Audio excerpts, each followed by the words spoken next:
జ్యోతిషాస్త్రరీత్యా ద్వాదశ రాశుల్లో 7వ రాశి అయినటువంటి తులారాశి మిత్రులారా, మీరు చిత్తా నక్షత్రం 3, 4 పాదములు, స్వాతి నక్షత్రం 1, 2, 3, 4 పాదములు, విశాఖ నక్షత్రం 1, 2, 3 పాదాలకు జన్మించిన మీరు తులారాశి వారిగా పరిగణించబడుతున్నారు. ఈ సెప్టెంబర్ నెల మీకు శుభాశుభ ఫలితాలు ఎలా ఉన్నాయంటే, గత కొన్ని నెలలుగా మానసికంగా, సామాజికంగా, శారీరకంగా క్షోభ అనుభవిస్తున్నటువంటి మీకు కాస్త కాస్త ఉపశమనం అని చెప్పచ్చు ఈ యొక్క తులారాశి వారికి. బుధుడు 10వ ఇంటికి, 5వ ఇంట్లోని శని తిరోగమనంలో, 11వ ఇంట్లో సూర్యుడు, కుజుడి నెల మొత్తం 9వ ఇంట్లో, 12వ ఇంట్లో రాహు మరియు కేతువు, బృహస్పతి 8వ ఇంట్లో గ్రహాలు ఉండడం వల్ల ఫస్ట్ ఉద్యోగులకు తీసుకుంటాం, జీతభత్యాలు పెరిగే అవకాశాలు ఉన్నాయి. వృత్తి వ్యాపార పరంగా రాబడి పెరిగే అవకాశాలు ఉన్నాయి. లీగల్గా కోర్టు వ్యవహారాలు ఏమైనా ఉంటే ఒక కొలిక్కి వచ్చే అవకాశాలు ఉంటాయి. చేతిలో డబ్బులు నిలబడి పరిస్థితి ఏర్పడుతుంది, మధ్యలో వస్తుంది పోతుంది. వైద్య ఖర్చులు కూడా పెరిగే అవకాశాలు ఉన్నాయి. నేను ఇదేదో మిమ్మల్ని బాధ పెట్టాలనో కష్టపెట్టాలనే కాదు, గ్రహాల యొక్క కదలిక ద్వారా జరిగే, నేను ఆ గ్రహ లెక్క ద్వారానే చెప్తున్నాను. తులారాశి మిత్రులారా, ఈ నెల కాస్త జాగ్రత్తగా ఉండాలి, తప్పదు. ఆస్తి వ్యవహారాలు రాజీ మార్గంలో పరిష్కరించుకోండి. వ్యాపారంలో కొన్ని ఆర్థిక సమస్యలు, డెట్స్ మీకు ఇచ్చిన వాళ్ళు ప్రెషర్ ఇచ్చే అవకాశాలు ఎక్కువ ఉన్నాయి. ఆర్థిక లావాదేవీల మధ్యలో చాలా లీగల్ ఇష్యూస్ వచ్చే అవకాశాలు ఉంటే జాగ్రత్త. నిరుద్యోగులకి వెయిట్ చేయండి, మాస ద్వితీయంలో అవకాశాలు వస్తున్నాయి. కుటుంబ జీవితంలో భార్యాభర్తల మధ్య నెల ప్రారంభంలో సఖ్యత లోపం అవుతుంది. ఈ విషయం తెలిసిన తర్వాత కూడా మీరు సఖ్యత లోపం చేసుకోకూడదు, రాజీ ధోరణి అవలంబించండి. సమాజంలో గౌరవ మర్యాదలు పెరగడానికి మీరు చాలా ప్రయత్నం చేయాలి. ధన ప్రవాహం మాస ద్వితీయంలో గణనీయంగా పెరుగుతుంది. కుటుంబంలో సంతోషం పెరుగుతుంది. భార్యాభర్తల మధ్య అన్యోన్యత పెరుగుతుంది. మాస ద్వితీయంలో శత్రువుల వేధింపు కాస్త నెల మొత్తంలో అధికం ఉంటుందండి, తప్పదు. పరోక్షంగా కూడా మిమ్మల్ని ఇబ్బంది పెట్టే అవకాశాలు ఉన్నాయి. మీ ఖరీదైనటువంటి నగలు, వస్తువులు అవన్నీ కూడా జాగ్రత్తగా ఉంచుకోండి. ఇంట్లో వస్తువులు దొంగలించబడే అవకాశాలు ఉన్నాయి. కార్యాలయంలో ఉద్యోగం చేసే చోట కాస్త అపశృతి వచ్చే అవకాశాలు ఉన్నాయి. మీ మీద నిందలు పడే అవకాశాలు ఉన్నాయి. కొంతమందికి ఉద్యోగం తొలగిపోయే అవకాశాలు కూడా ఉన్నాయి. అలా చెప్పడానికి బాధపడుతున్నాను, కానీ తప్పదు, ప్రయత్నం చేయండి. అక్కడ అలా పోకుండా ఉండడానికి మీరు ఏమేమి మార్గాలు ఉన్నాయో తీసుకోండి. వ్యాపారంలో పురోగతి మాస ద్వితీయంలో ఉంటుంది. మీ యొక్క పోటీదారులు చాలా ఇబ్బంది పెట్టే అవకాశాలు ఉన్నాయి. ప్రభుత్వం నుంచి కూడా మీకు స్ట్రెస్, మీరు ఏదైనా పర్మిషన్స్ కోసం పెట్టిన లెటర్స్ కానీ లేకపోతే ఇంకోటైనా ఏదైనా ఉంటే కూడా అది కూడా కాస్త జాప్యం అయ్యే అవకాశాలు బాగా ఉన్నాయి. క్రీడాకారులకి సాహసోపేతమైనటువంటి క్రీడల్లో పాల్గొనేటప్పుడు చాలా జాగ్రత్తగా వ్యవహరించండి. మానసిక ఒత్తిడి, స్ట్రెస్ పెరుగుతూ ఉండడం వల్ల కొంచెం మైగ్రేన్ లాంటిది మీకు వచ్చే అవకాశాలు ఉన్నాయి. దినచర్యను మంచి చక్కగా వ్యాయామం లాంటిది చేయండి. ఈ నెల కాస్త ఇబ్బందిగా ఉంది కాబట్టి ఏదైనా తీర్థాటనం, క్షేత్రానికి వెళ్ళి ఇష్టదైవాన్ని ప్రార్థన చేయండి. రాజకీయ నాయకులకి ఇది గడ్డు కాలం, తస్మాత్ జాగ్రత్త. షేర్ మార్కెట్ అస్సలు ముట్టుకోవద్దు. మీడియా రంగం వారికి కూడా మిశ్రమమే. ఐటీ రంగంలోనే చాలా మార్పులు జరగబోతున్నాయి. తులారాశిలో ఉన్నటువంటి ఐటీ రంగంలో ఉద్యోగస్తులకి ఒకటి, మీ ఉద్యోగం వదలడం జరగచ్చు, లేదా ఉన్న ఉద్యోగంలో నుంచి పై పదవికైనా కింది పదవికైనా వెళ్ళొచ్చు, లేదా ఈ ఉద్యోగం మార్పు అయినా జరగవచ్చు. వివాహం కాని వారికి ఇంకొక నెల వెయిట్ చేయండి. సరే, ఈ నెల మంచి రోజులు ఏమైనా ఉన్నాయా అంటే సెప్టెంబర్లో 3వ తారీఖున, 6వ తారీఖున, 9వ తారీఖున, 12వ తారీఖున, 15వ తారీఖున, ప్రతి 3 రోజులకి ఒక రోజు బాగుంది. చంద్రాష్టమం సెప్టెంబర్ 22, 9, 2024 6:09 ఉదయం నుండి 24, 9, 2024 9:55 ఉదయం వరకు చంద్రాష్టమం ఉంటుంది. చాలా జాగ్రత్త. ఆల్మోస్ట్ ఆల్ ఈ నెల బాగాలేదు, అందులో ఈ 2 రోజులు ఇంకా గట్టిగా బాగాలేదు కాబట్టి జాగ్రత్తగా ఉండి.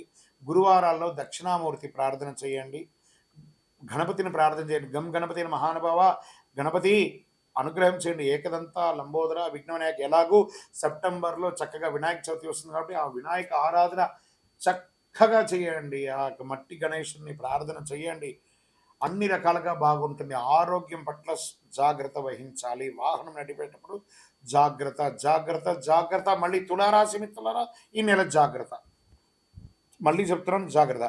మీ యొక్క కొంచెం ఈ ఇబ్బందులన్నీ తొలగడానికి ఏం చేయాలంటే, మీ యొక్క ఇష్టదైవ ప్రార్థన చేయండి.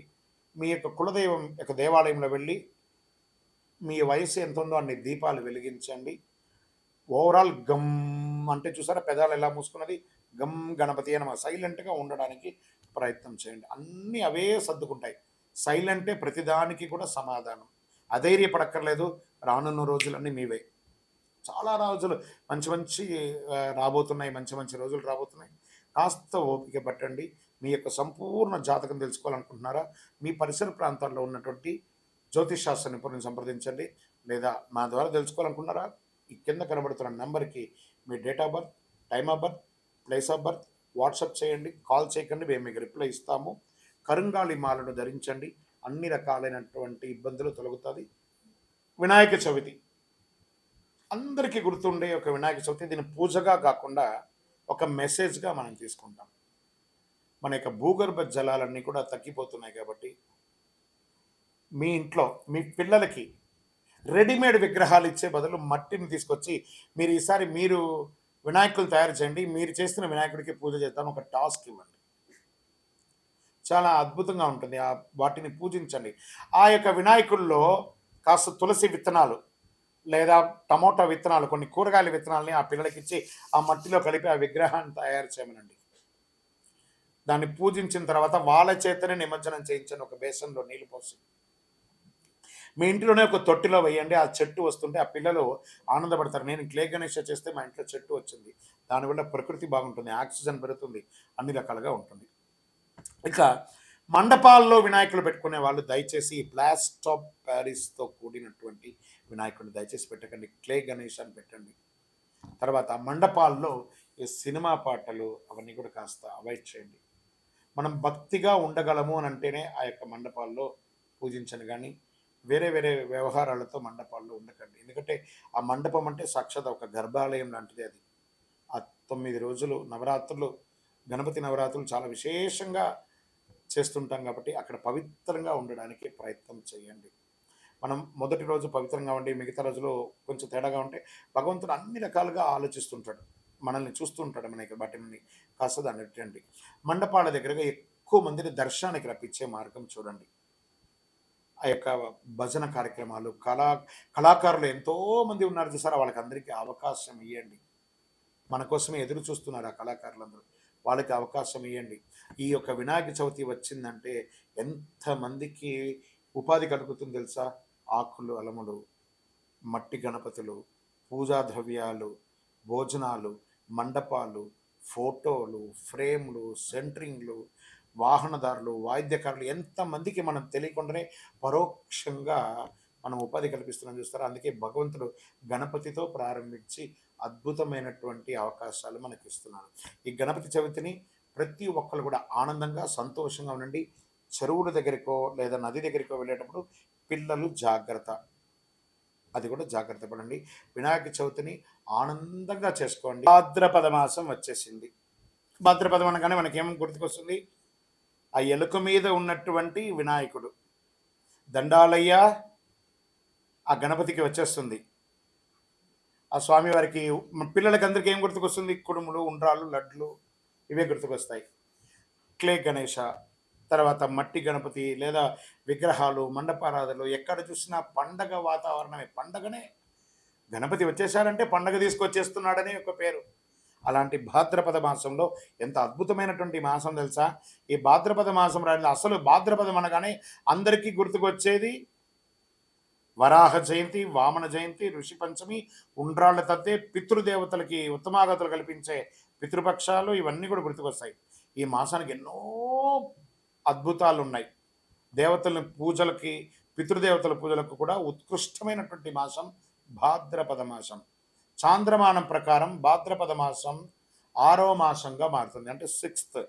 ఈ మాసంలోని పౌర్ణమి తిథి నాడు చంద్రుడు పూర్వభాద్ర నక్షత్రం సమీపంలో కానీ ఉత్తరాభాద్ర నక్షత్రం సమీపంలో కానీ ఉండడం వల్ల ఈ మాసానికి భాద్రపద మాసం అని పేరు వచ్చింది. భాద్రపద మాసం వర్ష ఋతువులో 2వ మాసం. మాళవీయ రాజయోగంలో ఈ రాసులు ధనయోగాన్ని ప్రకటించాడు శుక్రుడు.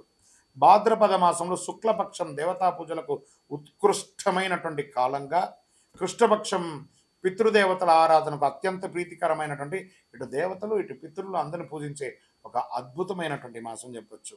దుష్ట శిక్షణ శిష్టరక్షణ కొరకు శ్రీ మహావిష్ణువు దశావతారాలు ధరించినట్టు అందరికీ తెలిసిన విషయమే. అందులో అట్టి దశావతారంలో మూడో అవతారమైనటువంటి వరాహ అవతారాన్ని శ్రీమన్నారాయణుడు భాద్రపద మాసంలో దుష్ట శిక్షణ కోసం తీసుకొచ్చారు. ఇంత అద్భుతమైనటువంటి మాసం.